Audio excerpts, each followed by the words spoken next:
ఉప్పెనలాగా ఎలా అయితే ఆ రోజు ప్రభుత్వ వ్యతిరేకత కనిపించిందో, బహుశా చాలా అరుదుగా కనిపించే ప్రభుత్వ సానుకూలత ఈరోజు ఇంత ఉప్పెనలాగా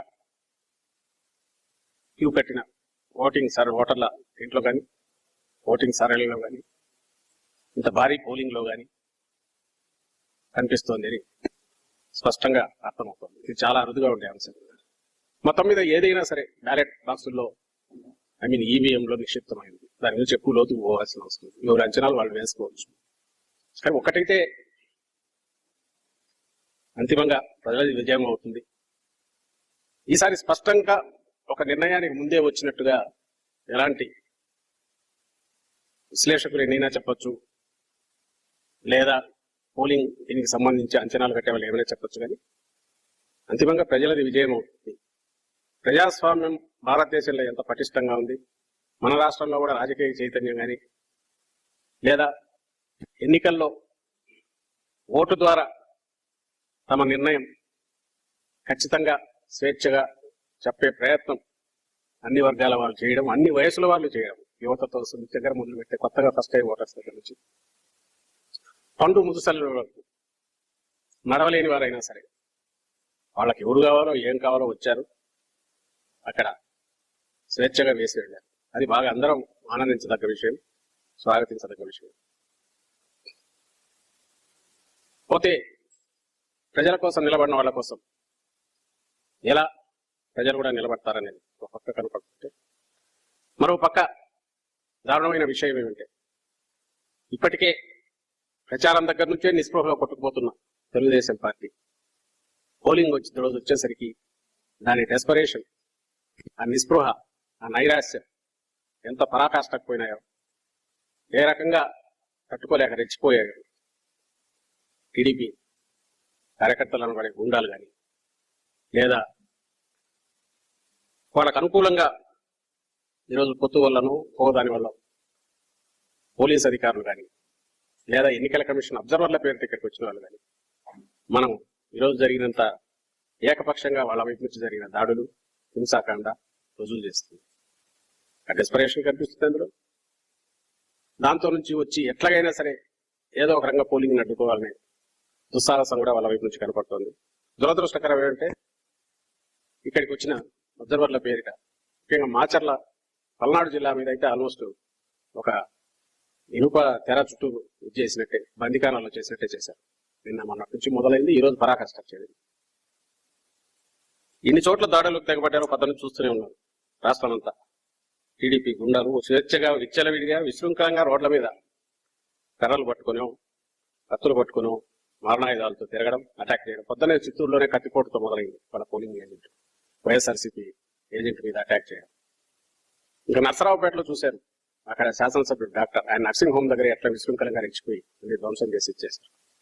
మాచర్ల, దాచేపల్లి, పెనమలూరు, తాడిపత్రి, ఉదయం గంగాధర్ నెల్లూరు, బౌన్సర్ల కల్చర్ ఏందో అర్థం కాదు తెచ్చుకుంటున్నారు. అద్దంకి, పీలేరు, పొన్నూరు, ఆత్మకూరు, జగ్గయ్యపేట, సత్తెనపల్లి, ఇవన్నీ ఎటువంటి మా వైపు నుంచి ఎంత సంయమనంతో ఉన్నా, ఎందుకంటే మాకు ప్రశాంతంగా ఎన్నికలు జరగడం అనేది మాకు కావాలి. మహిళలు ఎవరైతే హింసలు చూస్తే వెనక్కి దొరుకుతారో వాళ్ళు స్వేచ్ఛగా ఓటు వేయాలంటే ప్రశాంత వాతావరణం కావాలి. అందువల్ల మా వైపు నుంచి ఎంతో సంయమనంతో వ్యవహరించిన, రెచ్చగొట్టే రకంగా అటువైపు నుంచి కంటిన్యూస్గా ఏదో ఒక రకంగా హింసాకాండ సృష్టించాలా, జనం భయపడాలా, ఓటింగ్కు దూరంగా పోవాలనే కుటిల దుష్ట పన్నాగంతో ఉదయం నుంచి ఎట్లా చేశారనేది అందరూ గమనిస్తూనే ఉన్నారు. టీవీలో చూస్తున్నారు, ప్రజలు గమనిస్తున్నారు. మీరేందుకు చేసిండో కూడా మమ్మల్ని అనొచ్చు, మాకు అది ఉపయోగం కాదు, నష్టం. ఎందుకంటే మాకు ఓటు వేసే వాళ్ళంతా నిస్సహాయాలు, నిరుపేదలు, మహిళలు ముఖ్యంగా. మరి ఎవరు చేసింటారనేది ప్రత్యేకంగా చెప్పనక్కర్లేదు. టీడీపీ వాళ్ళే రెచ్చగొట్టి ఏదో ఒక రకంగా కవింపు చర్యలకు పాల్పడి ఏకపక్షంగా దాడులు చేశారు.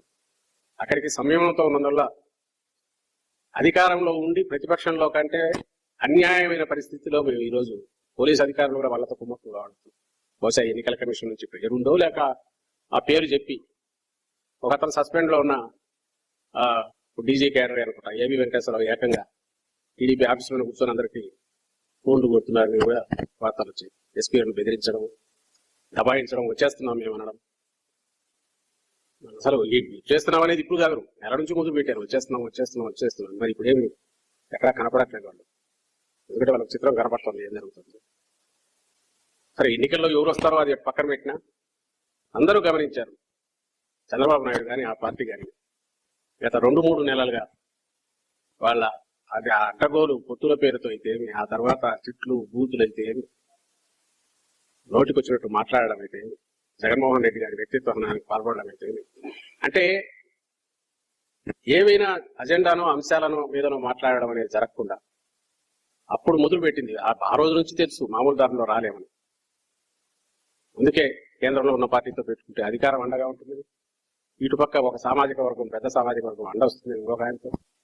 అన్ని పెట్టుకొని ఏది చేసినా ఆఖరికి నువ్వు ప్రజలకి ఏం కావాలో తెలుసుకోకుండా, లేదంటే ప్రజల ఆకాంక్షలకు తగినట్టు ఉండకుండా, ఎప్పుడు మేమన్నట్టు నువ్వు గతంలో ఏం చేసినావో చెప్పకుండా, రేపేం చేయబోతున్నావు స్పష్టత ఇవ్వకుండా, నువ్వు ఆఖరకు మొదలుపెట్టి ఈరోజు పోలింగ్ డే వరకు నువ్వు నడిపిన నాటకాలన్నీ ఈరోజు పరాకాష్ఠగా దానికి అవేం ఆ పప్పులు ఉడకలేదని తెలిసాక దాడులకు తెగబడడం, హింసాకాండం తెగబడడం, రిగ్గింగ్ కూడా బాగా. ఇప్పుడు యాక్చువల్లీ ఈ టైం ఇప్పుడు ఇంతకాలం అయిపోయి అన్ని రకాల వెబ్ కాస్టింగ్లు అన్ని వచ్చినా కూడా మా దృష్టికి వచ్చినవే సాక్షాత్తు కుప్పంలోనే దాదాపు 1, 2, 57, 92, 93, 94, 194, 195, 203 ఇవే బూతులు మా దృష్టికి వచ్చినవి. రిగ్గింగ్ చేశారని వచ్చాయి, కంప్లైంట్ కూడా ఇచ్చారు. మాచర్ల, టెక్కలి, వేమూరు, గుంటూరు వెస్ట్, వినుకొండ, సత్యనపల్లి, అద్దంకి, కొన్నూరు, అమలాపురం ఇవి మా దృష్టికి కొన్ని వచ్చినాయి. ఈ దాదాపు ఇవి ఇక్కడంతా కూడా రిగ్గింగ్కు పాల్పడ్డారు. తెలుగుదేశం మూకలు అడ్డంగా ఈవీఎంలు పగలగొట్టారు. దాని చోట్ల వీటి మీద కంప్లైంట్ ఇచ్చాము. దాదాపు 80 పైగా ఈ ఒక్కరోజే వీళ్ళ దుశ్చర్యలన్నీ ఈసీకి కంప్లైంట్ ఇచ్చారు. సరే చర్యలు ఏమున్నా రికార్డ్ అయితే అవన్నీ మొత్తం మీద ఇప్పటికీ కూడా క్యూలు ఉన్నాయి. అండ్ జూన్ 4వ తేదీ ఫలితాలు వచ్చే వరకు అందరం వేచున్నాం. ఈరోజు ముఖ్యంగా ప్రజలకు కృతజ్ఞతలు.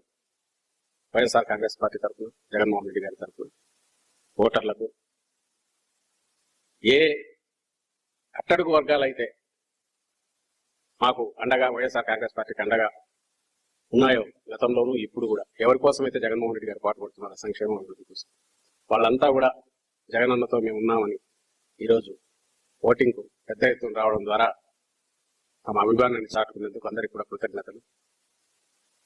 మా వైపు నుంచి పూర్తిగా కార్యకర్తలు క్షేత్రస్థాయిలో అటువైపు నుంచి ఎంత రెచ్చగొట్టే చర్యలున్నా ప్రశాంతంగా సంయమనంతో పనిచేసిన క్షేత్రస్థాయి కార్యకర్తలకు, నాయకులకు అందరికి కూడా ధన్యవాదాలు కూడా చెప్తున్నాను. Thank you.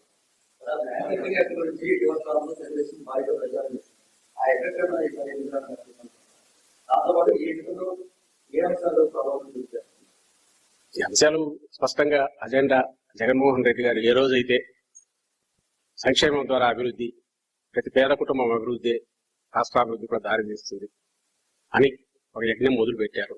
ఆ రోజే అజెండా ఫిక్స్ అయిందని మేము అనుకుంటున్నాం. ఆ రోజు నుంచి ఈ రోజు వరకు జరిగినదంతా కూడా దాని కొనసాగింపు. ప్రజలు అదే నిజమైన ప్రజాస్వామ్యంలో అజెండాగా ఉండాలని కూడా భావించారు. కూడా ఈ గతంలో కూడా తెలుస్తుంది. అదే మేము చెప్తూ వచ్చాం. ఇక ల్యాండ్ టైటిలింగ్ యాక్ట్ అదే అది కాదు, ఇంకా చాలా అన్నారు, గొడ్డలు అన్నారు, ఇంకోటి అన్నారు. బహుశా అవన్నీ రేపటి నుంచి ఎక్కడికి పోతాయి అంటే, ఈ అజెండాలో పోటీ పడే శక్తి లేక జగన్మోహన్ రెడ్డి గారు గీసిన గీటు ఏదైతే ఉందో బెంచ్ మార్క్, అక్కడ పోటీ పడే శక్తి కానీ ప్రయత్నం చేసే ఆలోచన కూడా లేక, అది అవసరమని కూడా భావించని చంద్రబాబు నాయుడు తనంతట తాను కొత్త అజెండా ఏదో గాల్లోంచి క్రియేట్ చేసి అదే దీని కింద కృత్రిమ అజెండాను ఈ ఎన్నికల అజెండాగా చేయాలని చూసినా ఆయన పాచికలు పారలేదు, జనం దాన్ని పట్టించుకోలేదని మేము అనుకుంటున్నాం.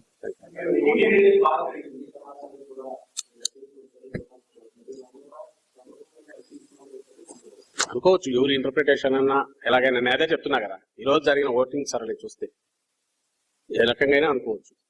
అయితే నేను ఇంతకుముందు అన్నట్టు అక్కడ బాగా అత్యుత్సాహంగా పాల్గొన్న వాళ్ళలో యువత కూడా ఉన్నారు, మహిళలు ఉన్నారు. ముఖ్యంగా పేద వర్గాలన్నీ పూర్తిగా ఉత్సాహంగా గంటల తరబడి నిరీక్షించి కూడా వచ్చారు. ప్రజలు ఉన్నారు. ఈ అజెండా ప్రజల కోసం పనికొచ్చే అజెండా అయినప్పుడు దాన్ని అభిమానించే వాళ్ళు అన్ని వర్గాల్లో ఉంటారు. యువత మాత్రం జగన్మోహన్ రెడ్డి గారిని అభిమానించాలని ఎందుకు అనుకుంటున్నారు? అసలు యువత లేకుండా జగన్మోహన్ రెడ్డి గారిని చూసేదే యువతను ఐకాన్ లాగా చూస్తారు. వాళ్ళకు అనుకున్నారు యువతలో లేరు, ఇంకోరులో లేరు. అలాగే వచ్చిన వాళ్ళందరూ మాకే వేసారని ఆయన చంద్రబాబు నాయుడు గారు అనుకున్నా అభ్యంతరం. ఎందుకంటే మేము అనుకున్నా వాళ్ళు అనుకున్నా ఇప్పుడు ఇమీడియట్ చేయగలిగేది ఏం లేదు. జూన్ 4 వరకు వెయిట్ చేయక తప్పదు. కానీ సరళని చూస్తే మాకు అనిపించింది చెప్పారు. ఈ రోజు మా ఉదయం నుంచి సాధించారు. అదంతా అబద్ధమని ఆయన అంటే అనుకోవచ్చు. చంద్రబాబు నాయుడు వాళ్ళందరూ ఆయనకే వేశారని అనుకుంటే అనుకోవచ్చు. అంతా జూన్ 4 తెలిసిపోతుంది కదా అందరూ. మాకు అనిపించింది నేను చెప్పాను.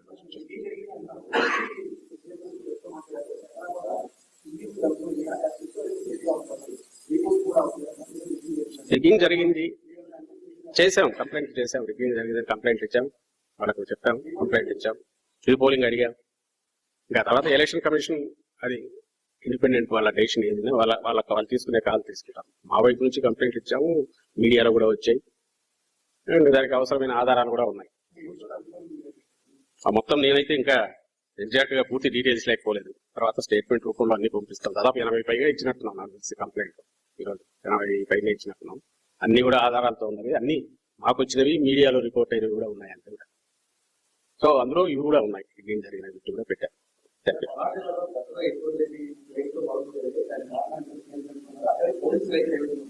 అన్యాయంగా ఉంది. ఈ రోజు కాదు, 2 రోజుల నుంచి వాళ్ళ సినిమా మొదలైంది చూపించడం. 2 days ముందు నుంచి అదే పనిగా కొత్త అబ్జర్వర్ ఎవరో తీసుకొచ్చి పెట్టేస్తున్నారు. ఎక్కడికెక్కడ బదిలీలు మీరు చూసినారు. ఎన్నికల పోలింగ్ ఒక రోజు ముందు అంత అడ్డగోలు బదిలీలు కానీ ఓ రోజు 2 రోజులు జరగవు. అది ఆ జరగడంలోనే తెలుస్తుంది. ఏది వితౌట్ ఎనీ ప్రొవోకేషన్, ఏం జరగకుండా, ఎలాంటి ఇది లేకుండా టీడీపీ పోతుంది, వాళ్ళు పోయి ప్రెజర్ తీసుకొస్తారు. అక్కడ నుంచి వీళ్ళు ఇక్కడ నుంచి బదిలీలు చేసేస్తారు. డైరెక్ట్ పోలీస్ అబ్జర్వర్ ఎవరో పెట్టేస్తున్నారు, ఆయన వాళ్ళ నుంచి పోతాయి. రిటైర్డ్ అధికారి తెచ్చి పెట్టేస్తున్నారు, అక్కడ నుంచి పోతాయి, డైరెక్షన్స్ వస్తాయి, ఫాలో అవుతూ వచ్చారు. ఆ యాక్షన్స్ జరిగే దాన్ని బట్టే, అవన్నీ జరిగిన దాన్ని బట్టే క్లియర్ గా తెలుస్తుంది. అంత ప్రోయాక్టివ్ గా, అంత ఓవర్ బోర్డు పోయి అక్కడ నుంచి ఇది చేయడం అనేది అది కొంచెం దురదృష్టకరం. What ever happened. But ultimately మా వైపు నుంచి అయితే మాకు ఇదేది అల్టిమేట్ మీరు గమనించి ఉంటారు. ఇంతకుముందు కూడా చెప్పాను, 19 ఎన్నికలప్పుడు చంద్రబాబు నాయుడు గారు ముఖ్యమంత్రిగా ఉన్నారు. ఆ రోజు ఆయన చేసిన రచ్చ కానీ, ఎన్నికల కమిషన్ మీదకి యుద్ధానికి పోవడం కానీ, దబాయించి మాట్లాడడం కానీ, నేరుగా ఈసీఈఓ దగ్గర మా వైపు నుంచి, మా పార్టీ దీని నుంచి కానీ, లేదా మా ముఖ్యమంత్రి గారు అయితే ఆ రోజు నుంచి జనంలోనే ఉన్నారు. ఎందుకంటే మాకు కావాల్సిన జనం తీర్పు ఇచ్చేది. ఎన్నికల కమిషన్ కు వీలైనంత సపోర్ట్ ఇవ్వాలి. వాళ్ళ నిర్ణయం ఏదైనా సరే శిరసా వహించక తప్పదు, అది అవసరం కూడా. ఎన్నికల అని ఎంత మనం సర్దుకుపోయినా దాని మీద వాటి ఉపయోగించి మరింత లోపుగా తీసుకుని వచ్చారు. ఎందుకు దాని మీద అది ఒక ఇష్యూ చేయట్లేదంటే, అల్టిమేట్ మనం రెస్పెక్ట్ ఇవ్వాల్సిన ఒక రాజ్యాంగ వ్యవస్థను, దానికి ఇవ్వాల్సిన పూర్తి రెస్పెక్ట్ ఇవ్వాలని. కాబట్టి రెండవది, ఏది చేసినా మాకు అల్టిమేట్ ఎన్నికలు సాఫీగా జరగాల. ఏ వర్గాల మీదైతే ఆశ పెట్టుకున్నాం, ప్రజల మీద విశ్వాసం పెట్టుకున్నాం, వాళ్ళు స్వేచ్ఛగా ఓటు వేసుకుంటున్నారు. స్వేచ్ఛగా ఓటు వేయగలిగితేనే మాకు విజయం దక్కుతుంది. అందుకోసం సర్దుకుపోతూ వచ్చాం, ఎక్కడ ఎలాంటి ఇది చేయకుండా. ఈ రోజు కూడా అలాగే చేశాం. ఎక్కడ మా అంతటా మేము రియాక్ట్ కావడం కానీ, రెచ్చిపోవడం కానీ చేయలేదు. కారణం ఇదే, ప్రజలు స్వేచ్ఛగా ఓటు వేయాలి. స్వేచ్ఛగా ఓటు వేసినప్పుడే మేము ఎక్స్పెక్ట్ చేసిన ఫలితం వస్తుంది. ఎవరు దాని మీద అట్లా ఇష్టపడరు అంటే, ఎవరైతే స్వేచ్ఛగా ఎన్నికలు జరిగితే నష్టపోతారో వాళ్ళు. అది ఎవరంటే తెలుగుదేశం పార్టీ. అది ఈ రోజు కనిపించింది.